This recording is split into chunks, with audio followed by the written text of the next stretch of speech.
아트코리아 뉴스 인터뷰인 거죠? 네. 네. 아트코리아 뉴스.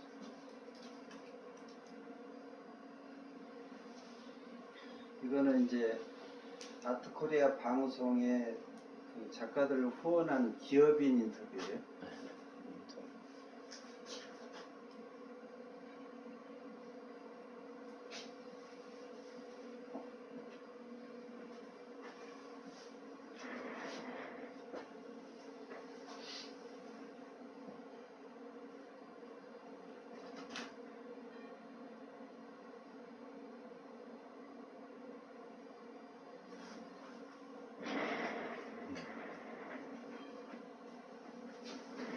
식당?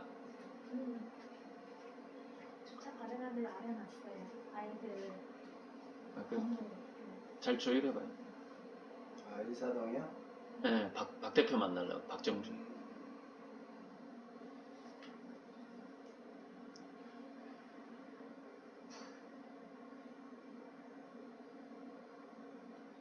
자, 마이크 테스트 한번 하겠습니다. 그냥 말씀하시면 돼요. 네, 아, 잘 반갑습니다. 고리들 작가입니다. 잘 들려요? 들려요? 네. 네.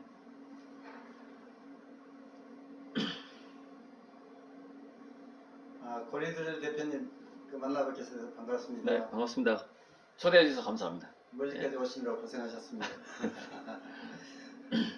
그 아트코리아 방송 작가들을 위해서 우리 지아트 고리들 대표께서 네. 우리 작가들을 후원해 주심을 진심으로 감사드립니다. 너무 적은 금액이라 말씀을 드려야 될지 모르겠네요. 저 고리들 대표께서는 지아트 대표이시면서 그 외에도 여러 곳에 작가들 위해 좋은 일을 하고 계신다는 얘기가 들리는데 네. 그 부분을 좀 설명해 주시죠. 우선 제가 매달 재료비를 대주는 작가들이 있는데 그 중에는 좀 연세가 많으신 분도 있고 또 한 친구는 우리가 작가들 보면은 아예 그림 애초에 팔릴 수 없는 그림을 그리는 사람들이 있어요. 아시다시피.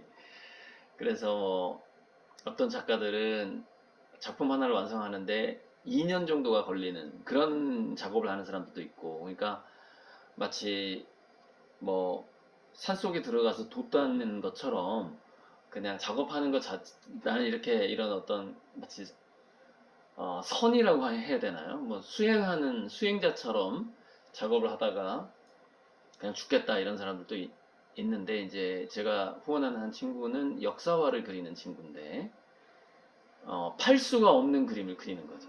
그 역사화는 박물관에 들어갈 수밖에 없는 그림이고, 박물관에서 마지막에 뭐 5년 후, 10년 후에나 사줄지 말지 그것도 확률이 불분명한. 근데 꼭 그 그림이 필요하거든요. 왜냐하면 역사화라는 과거에 사진이 없기 때문에 대중들한테 이미지를 보여줘야 되고, 그래서 그런 다양성이라고 하죠. 다양성. 우리가 그림에서도 각종 컬러가 다양하듯이 역시 그 판매 방식도 다양할 수도 있는 거고 금액도 다양하고, 그 다양성이라는 것이 이제 제가 생각하는 예술의 기본 요건이고, 그리고 그것이 다양성이 이제 그 최재천이라고 그 생태 연구하시는 분이 얘기하는데 다양성이 면역력이다라는 얘기를 합니다. 그래서 뭐 공생관계, 다양성에 의한 공생에 의해서 지금까지 이 생명체들이 유지되고 있다라는 것이죠. 물론 그 중에 멸종도 하기도 하고 뭐 이렇게 하죠. 마찬가지로 예술의 건강함이라는 것도 그 예술의 다양성인데, 그 예술의 다양성을 유지하는 것이 첫째 기본이고, 그리고 나서 두 번째로 생각한다면 한국 미술의 어떤 위상을 높이는 것이 이제 그 다음 두 번째 순서로 갈 거라고 생각을 합니다. 그러니까 다양성을 통한 좀 더 행복해지는, 그리고 좀 더 수많은 사람들이 예술을 즐길 수 있는, 예를 들어 아마추어가 취미생이 처음에 그림을 그렸다 그러면은 그 사람은 평생 그림을 못 팔 수도 있어요. 그러니까 그림을 일찍 시작한 사람이든 전공한 사람이든 비전공자든 간에 그런 어떤 다양성을 기반한 행복이 어떤 제 기부의 기본적인 목표 방향성이다. 그렇게 네. 대답하고 싶습니다. 네. 지금까지 지하트를 운영해 오시면서 지하트 이사 등 작가의 기업인들이 같이 하는 단체를 운영 또는 후원하고 계신데요. 이를 시작하게 되신 동기를 한 말씀 해주세요. 좀 전에 얘기한 거하고 이제 또 이제 연결선상에 있네요. 동기라는 거는 한 대략 지하트 같은 경우에는 제 생각에는 15년 된 것 같아요. 지금까지 그 출발한 역사가. 그 고한석 대표라고 제 친삼촌인데 그 고한석 대표가 대학을 졸업하고 처음에 뭘 했냐면은 공공벽화를 했어요. 그러니까 이거는 잘 모르시는 분들이 많을 텐데 공공벽화 사업을 했습니다. 그러니까 주차장이든 이렇게 건물이든 간에 그러니까 갖다 거는 게 아니라 거기서 직접 그리는 공공벽화 사업을 하면서 아마 이제 직접 인터뷰를 해봐야 되겠지만 아마 그 고한석 그 대표 저랑 지하트 공동 대표인데 사업가들과의 그 협업을 굉장히 할 수밖에 없는 건물주도 만나야 되고 거기 뭐 건축업자도 만나야 되고 그 공공 벽화를 한다는 일이 보통 일이 아니거든요. 그래서 그 사업을 서울대 건축학과 어떤 선배랑 같이 꽤 오랫동안 했어요. 그 미술가가 그 건축학과 선배가 제가 알기로는 미술하고 건축을 둘 다 전공한 선배로 알고 있는데 그러면서 거기서부터 저는 싹튼 거라고 보는데 그림을 그리는 화가와 그 그림을 걸어줄 건물주 또는 그 그림을 그리도록 후원할 수 있는 사업가 또는 컬렉터 이런 다양한 미술 생태계에서 그 다양한 구성원들이 있는 어떤 단체를 만들고 싶다는 그런 생각과 그런 이야기를 저는 한 15년 전에 들었습니다. 그러니까 그 전에 이제 그 벽화 사업을 했었고 그래서 저도 이제 거기에 동참을 하고 뭐 전시장에 이렇게 명함이나 지하트 명함이나 전단지를 뿌린 적도 있어요.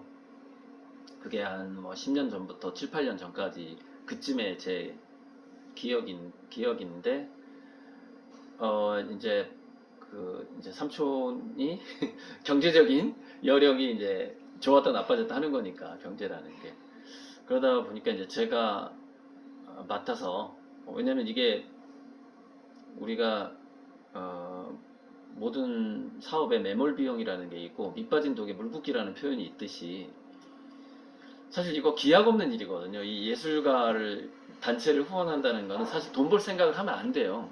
그냥 붓겠다. 나 콩나물 키운다. 콩나물 키울 때 그냥 물을 그냥 주는데 바로 빠지잖아요.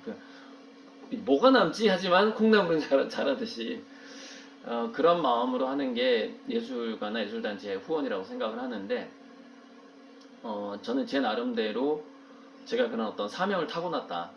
그리고 그 꿈을 통해서 어떤 주변의 어떤 저의 스타일이나 또는 저의 뭐 사주팔자에 대한 해석을 통해서 보자면 그런 사명을 타고났나 보다 그렇게 생각하고 대략 한 3년 전에 이제 지하트가 이제 이렇게 그냥 단체로만 있다가 이거를 사단법인하고 주식회사로 따로 이렇게 영리법인하고 비영리법인으로 만들자라는 그런 이제 이야기가 그냥 SNS 단체였잖아요, 지하트가. 그때 한 3년 전부터 나온 것 같고 그렇게 해서 지금 거의 한 2년 전에 제가 이제 주식회사 지하트의 대표를 맡게 됐고 앞으로 콩나물 그 시루에 물을 붓는 일이 지금 언제까지 갈지 모르겠는데 그 중에서 이제 우리가 그 콩나물을 이렇게 이렇게 예술가를 콩나물로 비유해서 너무 죄송한데 우리가 스카웃이라고 하잖아요. 그러니까 발탁. 우리 수많은 한국 작가들이 저 해외 컬렉터들한테 이렇게 그림이 이렇게 픽 될 수 있는 그 상황으로 가는 걸 꿈꾸면서 계속 한번 이렇게 물을 부어보도록 할 생각입니다. 콩나물 비유, 예, 죄송합니다. 그럼 지금 유튜브 채널을 여러 개를 열고 계시고 유튜브 네. 방송을 통해서 미술, 교육, 영상도 올리시고 또 영상으로 작품 판매도 하셔서 그 수익금으로 지아트 등 여러 곳에 투자하고 계시는데 미술, 교육 채널을 여신 이유와 네. 또 열심히 노력해서 투자한 만큼의 보람을 찾고 계시나요? 네, 일단은 미술교육에 대해서 얘기하기 전에 이제 유튜브를 통해서 제 그림을 그것도 선불로 뭐 이제 최대 100개월 할부 선불인데 무슨 얘기냐면 이게 8년 4개월 동안 저한테 매달 돈을 주는 거예요. 그리고 그것이 1억이 되면은 그 8년 4개월 후에 그림을 가져가는 거거든요. 그러니까 이거는 그야말로 이제 제가 콩나물이 된 느낌이죠. 제가 이제 엄청난 그 잭과 콩나무라는 그 동화에서처럼 땅과 하늘을 이어주는 엄청난 콩나무가 되리라는 지금 그 보장도 없는데 저한테 막 물을 붓고 계신 겁니다. 그러니까 저에게 이렇게 매달 돈을 넣어주시는 분들은 제가 이제 제 별명이 이제 화단의 BTS거든요. 유튜브를 통해서 후원자들이 이렇게 모였기 때문에 그래서 그래서 그 BTS의 팬들을 아미라고 하는데 저는 이제 고리들이다 보니까 그래서 우리 팬들의 별명이 아미고예요. 그래서 저를 계속 매달 이렇게 꾸준히 후원해주신 아미고님들 일단 너무너무 감사하고요. 제가 그 동화책에 나오는 그런 엄청난 콩나무가 꼭 콩나물에서 콩나무가 되는 그런 기적을 꼭 보여드리고 싶고 그래서 미술교육으로 넘어가자 보면은 갑자기 뭐 제가 최근에 그 테슬라 얘기를 해서 뭐한데 테슬라 자동차 회사에서 극히 최근에 며칠 전이나 뭐 또는 한 달 이내거든요. 약 1000명을 해고했어요. 직원을. 순식간에. 근데 몇 년 전에 뭐 영국 전 세계적으로 500명 이상 해고가 많아지고 있어요.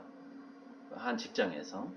뿐만 아니라 아예 그 인공지능, 컴퓨터, 로봇으로 대체될 수 있는 그 회사가 아예 사라지는, 아예 그 오프라인 회사가 아예 사라져버리는, 온라인도 다 들어간다거나 이런 메타버스 시대라고 하기도 하고 그런 일들이 많아지고 있는데 여기에 대해서 미래학자들이 아주 오래전에 제가 한 10몇 년 전부터 강의할 때 미래학자들이 지칭한 그 딱 대명사가 있어요. 그걸 뭐라고 그랬냐면은 멸직의 시대가 온다예요.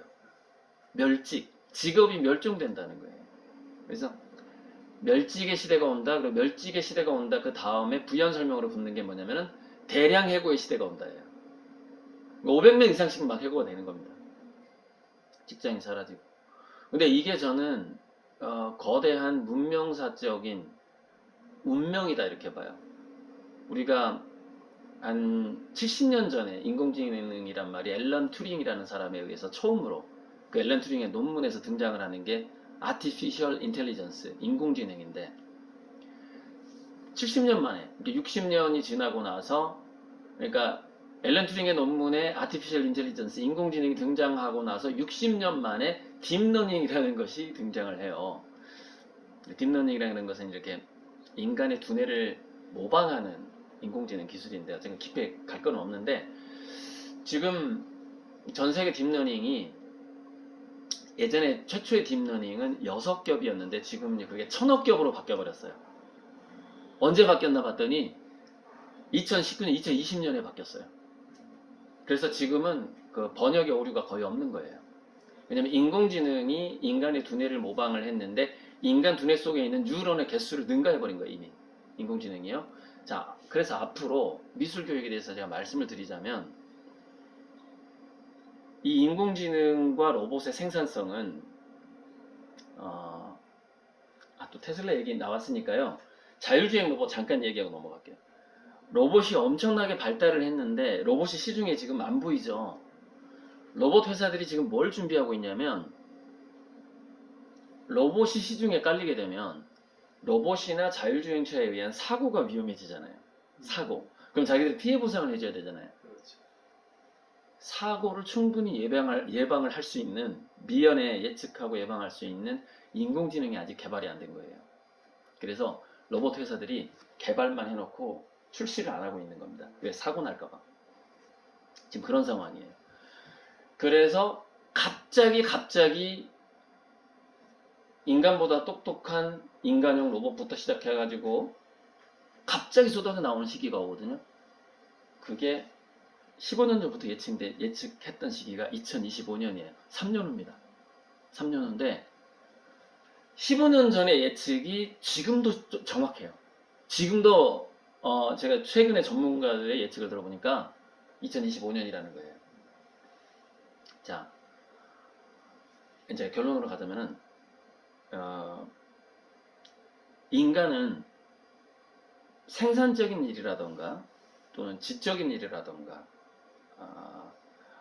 뭐 기능적인 일이라던가 해서 이렇게 소외되고 그 직장에서 물러날 수밖에 없는, 그게 본격적으로 시작하는 게 딱 3년 남았다는 거예요. 3년. 그 예측에 보자면은, 그러면 우리는 비생산적이고 비효율적이고 또 비기능적이고 그다지 우리 산업 생태계라던가 이 경제 생태계에서 꼭 있을 필요가 없는 그런 데로 인간이 갈 수밖에 없다는 거 아니겠습니까? 그래서 저는 그 영역이 바로 호모 루덴스의 영역이고 순수 예술의 영역이 그 비생산적인 영역의 대표적인 어떤 공원 같은 게, 놀이공원 같은 게 될 거라고 보거든요. 그래서 미술 교육이라는 것이 유럽이나 영국에서는 제가 몇 년 전이 아니에요. 거의 한 20년 전에 영국인가? 공공미술 무슨 문화센터 같은 게 있는데, 우리가 20년 전에 홍대 앞에 미술교육하고 저기 학원가에 가면은요, 20년 전에도 120만 원이었어요, 학원비가. 미술대학 가려고 그러면은. 제가 학원 다닐 때 30년 전이잖아요. 그때 120만 원이었어요, 학원비가. 30년 전에. 근데 영국은 그게 3만 원이라는 거예요. 근데 3만 원인데 입시미술까지 가르쳐 준대요. 대학 입시까지 준비를 해준다는 겁니다. 이게 15년 전, 20년 전 영국의 이야기입니다. 물론 그 덕분에 데미안 호스트가 나왔는지 모르겠는데요. 그런 얘기를 듣고 우리나라도 빨리 이거를 시작해야 된다고 생각을 했어요. 왜냐면 이건 미술대학을 보내기 위해서가 아니라 바로 인공지능 로봇 시대가 없기 때문에 인간들이 자기가 산업 시스템 내에서의 자기가 평가를 받게 되면, 또는 지적인 거, 기억력 이런 걸로 공부 잘하는 걸로 평가를 받게 되는 시대가 끝나가고 있는데, 그럼 얼마나 수많은 사람들이 멸치계 시대에 그 자존감을 잃어버리면서 얼마나 많은 사람들이 자살을 할 것이며, 이것을 방지하고 세상의 어떤 그 아노미 상태, 이거를 극복하기 위해서라도 무료 미술 교육. 왜 미술이냐면은 좀 만만하잖아요. 무료 수학 교육 이러면 사람들이 얼마나 가겠습니까? 미술은 그냥 물감을 뿌려도 예술이에요. 뭐 이런 게 있으니까 우리가 잭슨 폴로 형님이 미리 물감을 뿌려놔가지고 사람들한테 얼마나 또 자유로운 그런 것을 맛보게 했어요. 그래서 누구나 접근할 수 있고 기어다니는 애들도 무릎에다 물감 묻혀주면 얘가 캔버스 위에 기어다니면서 그림을 그릴 수 있는 게 우리 순수 예술의 영역 아니겠습니까? 그래서 이게 정말 너무너무 필요한 것이 무료 예술 교육인데, 지금 제가 돈이 충분히 없다 보니까 몇몇 분들을 무료로 가르치면서, 제가 이제 무료 예술 교육을 시작한 건 거의 17년 전이네요. 이미 15년 넘게 저한테 무료로 그림을 배우는 사람들이 꾸준히 있어 왔는데, 그 인원수가 많이 늘어나질 않네요. 한 20명 정도 많아봐요. 좀 더 이제 제가 자리를 잡고 하면은 전국에서 한 200만 명이 무료로 미술 교육을 받을 수 있는, 그렇게 가고 싶은데, 그 미술 교육을 시작한 이유는 바로 인공지능 로봇 시대가 오고 거대한 아노미 상태, 인간이 호모 루덴스로 태어났음에도 불구하고 인간은 호모 사피엔스야, 호모 파베르야. 인간은 뭔가를 만들어야 되고 지적으로 하지 않으면 너네들은 인간이 아니야. 우리 누구예요?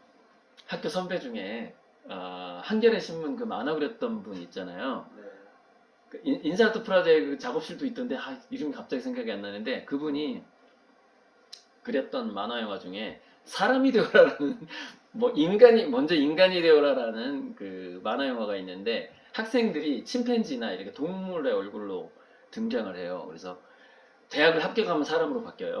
그런 거. 그러니까 공부를 안 하면 인간이 아니라는 거죠. 이제 풍자하는 행복은 성적순이 아니잖아요. 그 다음 버전의 어떤 만화 같은 그런 김재동 맞죠? 네, 맞습니다. 김재동이었던 것 같은데 그 화가님이 그런 만화 영화를 만드신 적도 있었는데 그렇게 호모 사피엔스, 호모 파베르만이 인간이라는 시대를 빨리 벗어나야 되거든요. 그래서 호모 루덴스 뭘 하든지 자기가 몰입하고 즐기기만 하면 그것이 바로 인간이다. 이렇게 사실 우리가 패러다임 보는 관점을 바꿔줘야 된단 말이죠. 보는 관점을 바꿔주는 데 있어서 순수 미술이라는 것이 저는 가장 효율적인 도구라고 생각해요. 하나의 우리가 사람에 대한 해석, 관점을 바꿔주는 것이죠. 그걸 패러다임, 스키마 여러 가지 어떤 게 있겠지만 우리가 그냥 가장 쉬운 게 관점을 바꾸는 거네요. 그것을 위해서이고 지금 보람을 찾고 있느냐 질문을 했는데 이번에 지아트 페어도 그림이 많이 팔리진 않았지만 사람들이 굉장히 즐거워하는 그런 모습들 보면서 그동안 알게 모르게 한 지아트에 4억 이상을 쓴 것 같아요. 근데 굉장히 기뻤고 또 앞으로도 미술 전공자가 아니고 우리 왜 하정열 장군처럼 군인 하다가 그림 하신 분들도 얼마든지 아트페어에서 물론 그분은 이제는 프로예요. 한 10년 넘게 하셨더라고요.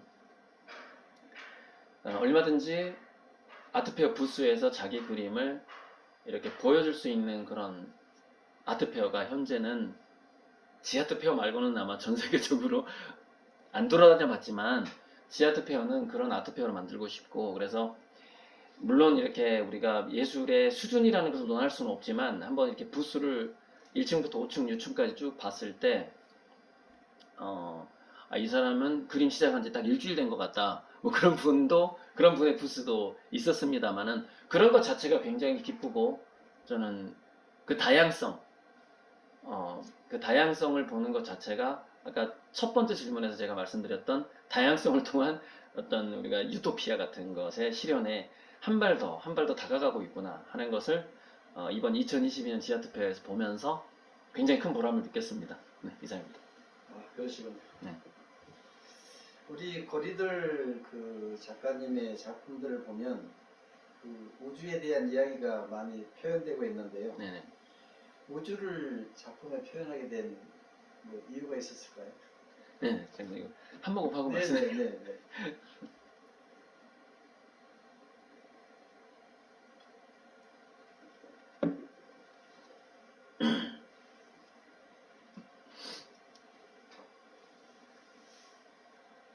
제가 우주에 대해서 관심을 갖게 된 거는 기본적으로는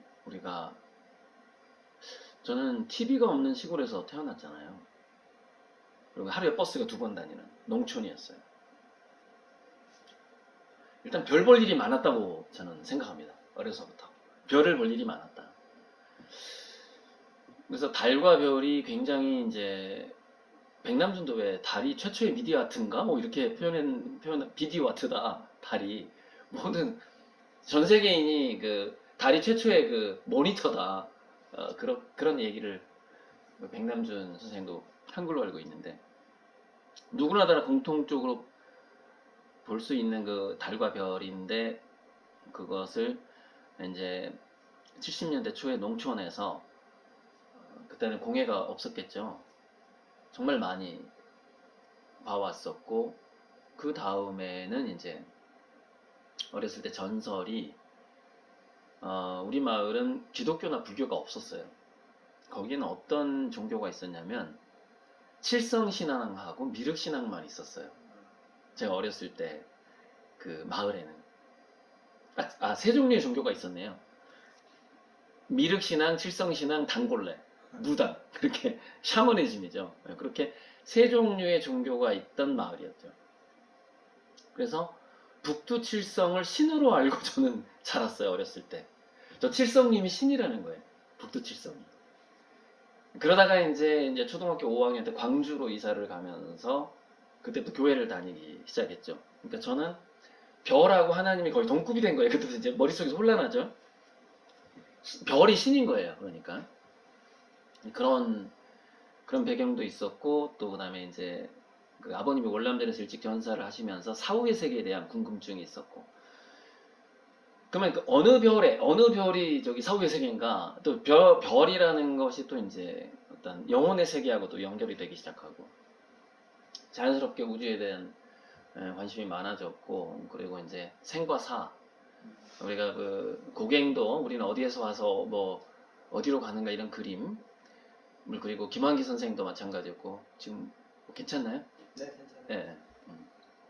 김환기 선생님도 그렇고. 잠깐만요. 금방 말 들어가서. 네, 계속하세요. 네, 그러면은 제가 좀 전부터 다시 한번 해볼게요. 그렇게 별이 곧 신이라는 그런 착각을 일으키는 그런 어린 시절이 있었고, 또 이제 조금 전에 얘기했다시피 그 사후의 세계에 대한 아버님 유복자로 태어났기 때문에 사후의 세계에 대한 궁금증이 자연스럽게 별나라에 대한 관심도 이어지게 되고, 그러다 보니까 또 이제 15세 이후에 이제 독서를 시작하면서 우주의 원리 같은 거를, 우주의 원리를 물리학, 천문학을 이제 접하게 되잖아요. 그러면 이제 결국 인간들이 별로부터 왔다라는 것을 별먼지다, 스타더스트라고 하는데, 인간들이 스타더스트라는 그런 것을 또 물리천문학에서 또 알게 되고, 그러면서 그림을 통해서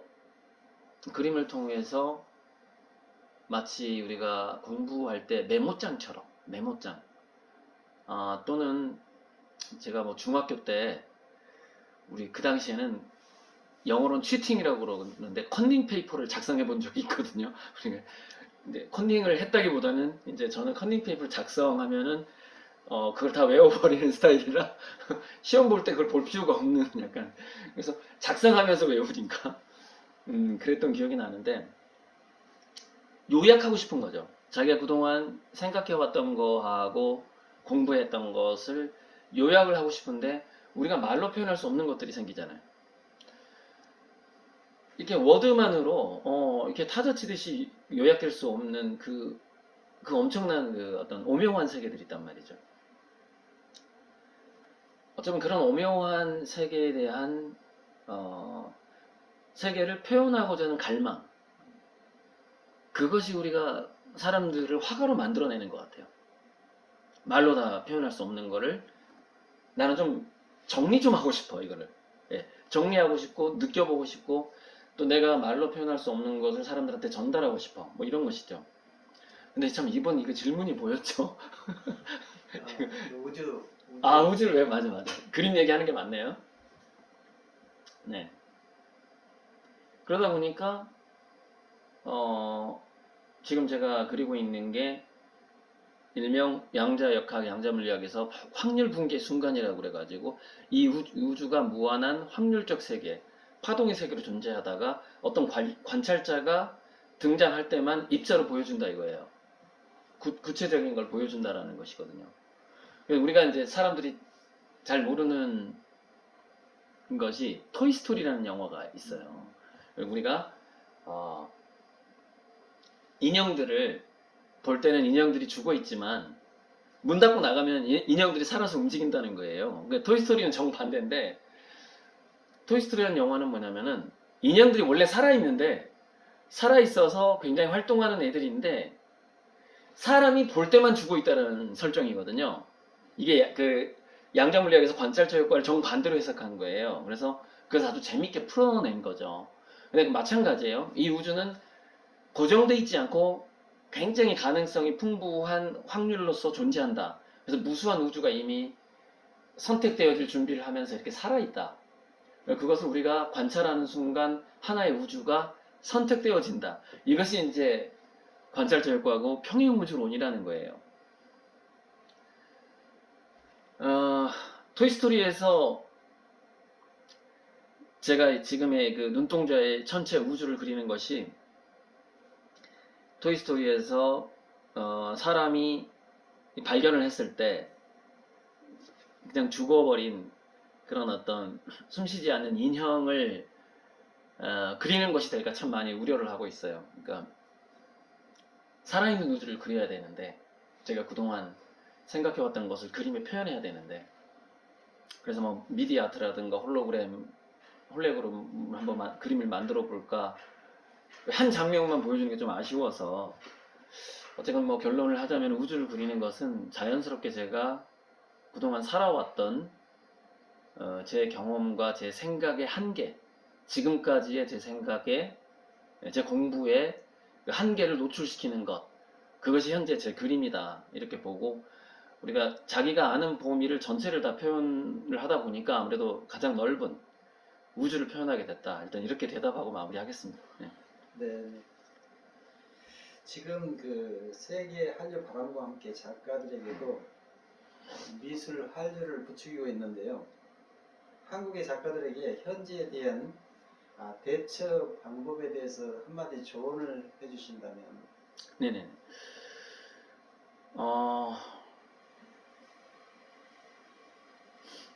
우리가 이제 화가들이 인사동이 예전에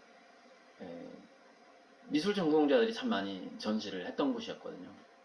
그러다가 재료비가 올라서인지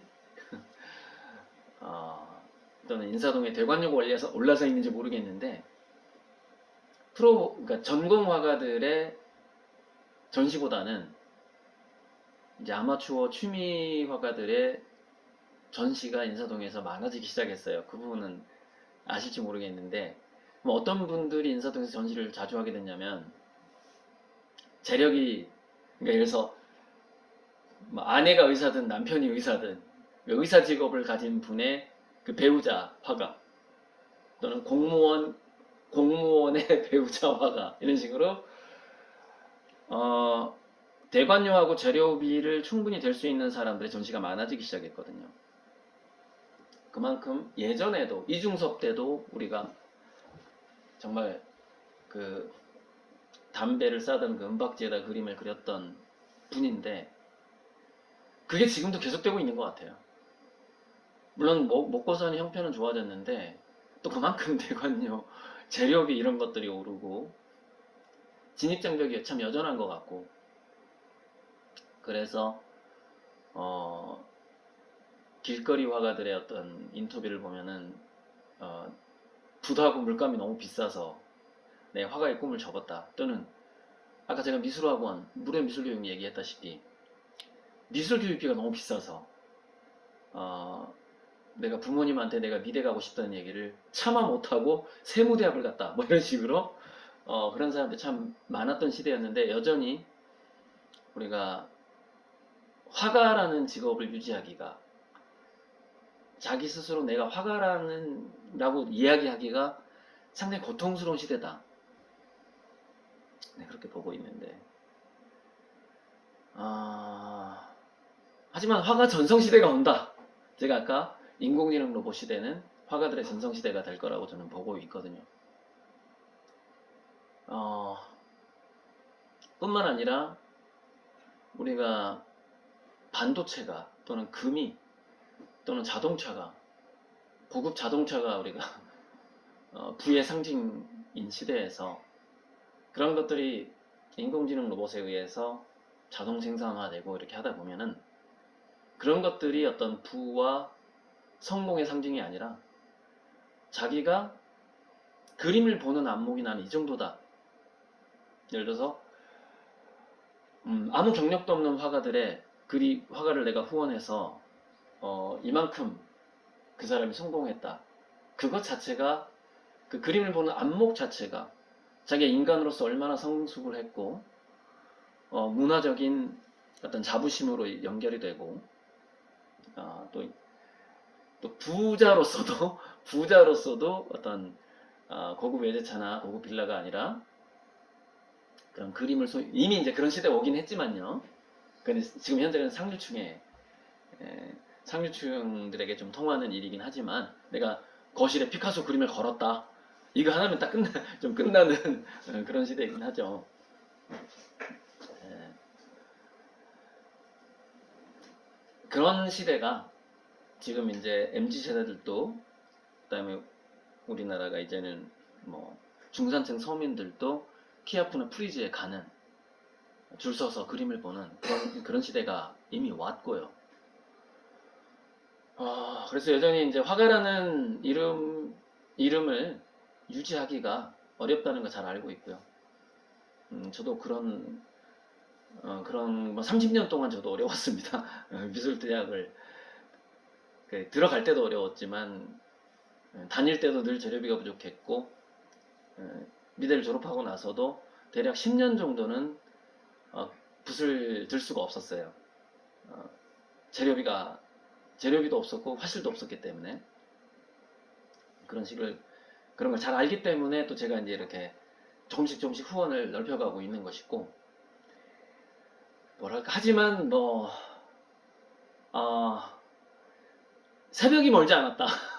그래서 잘 견디셔야 되고, 지금 화가가 되려고 고민하신 분들 고민하지 말고 바로 화가가 되시길 바라고, 취미로라도 뭐 가시고 아트 딜러가 됐든 큐레이터가 됐든 도슨트가 됐든 자기는 손재주가 없어서 그냥 감상자나 평가자로만 남아있는 사람들도 걱정하지 마시고 한번 붓을 들어보기를 바라고, 또 조금의 여유만 있더라도 가정주부든 학생이든 뭐 이공계 학생이든 뭐 세무대학을 다니는 학생이든 간에 우리가 한국인들이 뭐 전 세계까지는 아직 모르겠고 뭐 아프리카 뭐 이렇게까지는 확대할 수는 없는 부분이고, 우리 한국 정도의 선진국이라면 모든 사람들이 전 국민이 그림이라는 것으로 소통할 수 있는,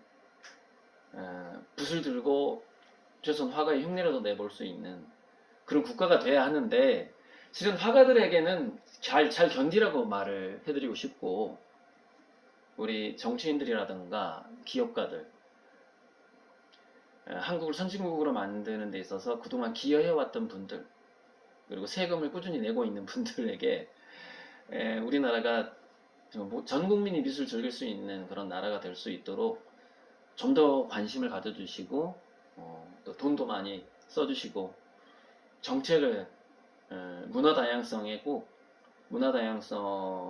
맞춰주셨으면 감사하겠습니다. 이상입니다. 지금 다 얘기했나요? 네. 아무튼. 자, 마지막으로 네. 우리 고리들 대표 본인 소개를 한번 해주시고요. 그리고 저희 아트코리아 방송에 활동하고 계신 작가가 45,000명입니다. 아, 네. 그 작가분들에게도 한 말씀 해주시고, 또 지아트 회원들 25,000명의 지아트 전세계 회원들에게도 격려의 말씀으로 마무리하겠습니다. 네. 제가 그리고 있는 그림의 그 설명을 보면은 우리가 이제 알터 에고라는 말이 나가요.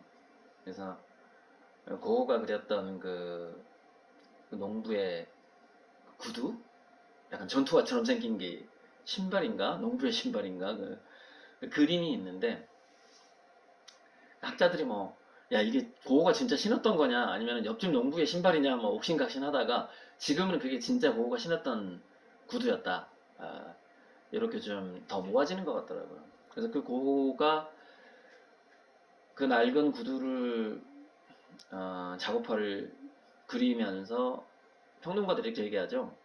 고흐의 알터 에고다, 또 다른 자아다, 이렇게 얘기를 합니다. 그래서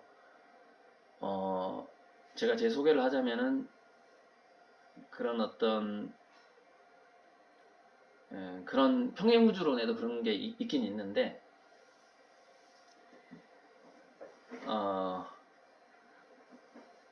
아무튼 그 제법무화라는 불교의 그 사자성어가 있는데, 자기 자신을 정확하게 정의 내리기는 참 우리가 어렵지 않습니까? 자기 자신을 자기도 모른다 이렇게 하듯이 바로 그렇게 그런 어떤 자기 자신에 대해서 늘 고민하고 있는 그림을 그리는 화가 고리들입니다.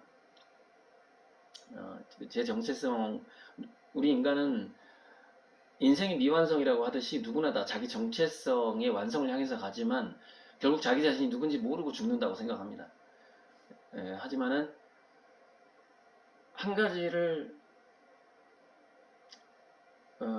역사에 기록된 것이, 자기 일기장에 기록된 것이 또는 역사에 기록된 것이 결국엔 그 자아로서 평가받을 수밖에 없는 것인데, 그래서 부끄럽지 않고 후회가 전혀 없지는 않겠지만은, 뭐 부끄러움이 또 전혀 없는 건 아니겠지만은, 그렇게 저의 그 재능을, 그 신으로부터 부여받은 그 재능을 가지고서 지금 제가 할 수 있는 일을 열심히 하고 있는데요.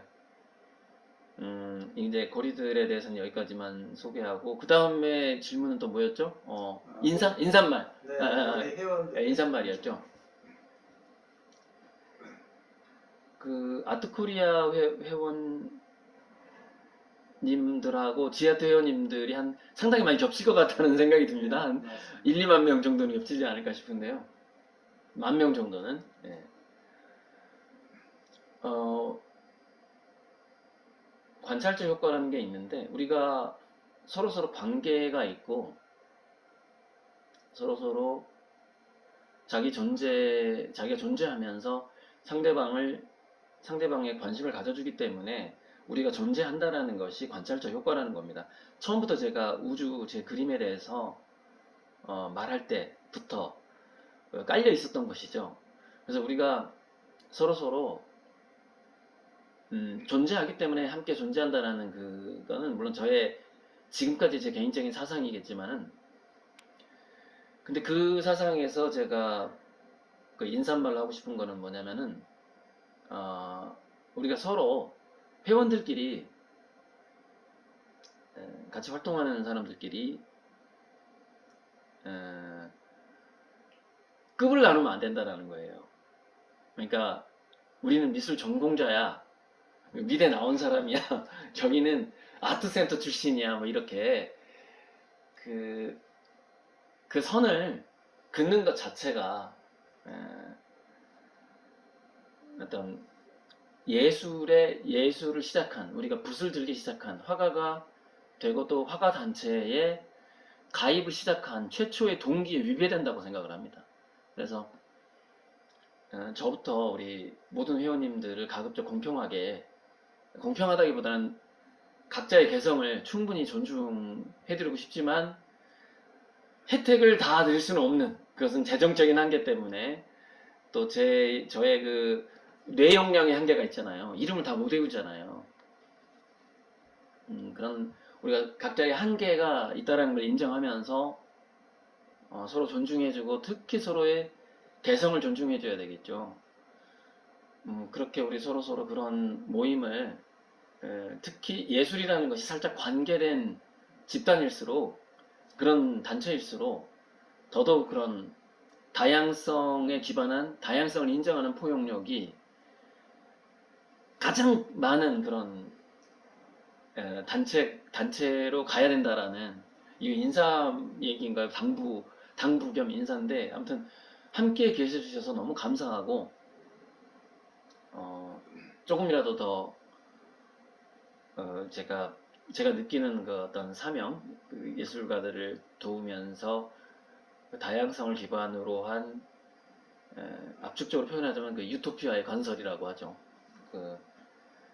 제가 이제 항상 늘 인터뷰하면서 선본홍제, 선물을 바탕으로 한 홍일점을, 만물을 이롭게 하는 그 선본홍제 정신으로 그림을 그리는 화가다라고 저를 표현을 하는데, 우리 회원님들 서로 타인에게 선물을 줄 수 있는 그런 마음 자세로 함께 활동을 했으면 좋겠습니다. 네, 이상입니다.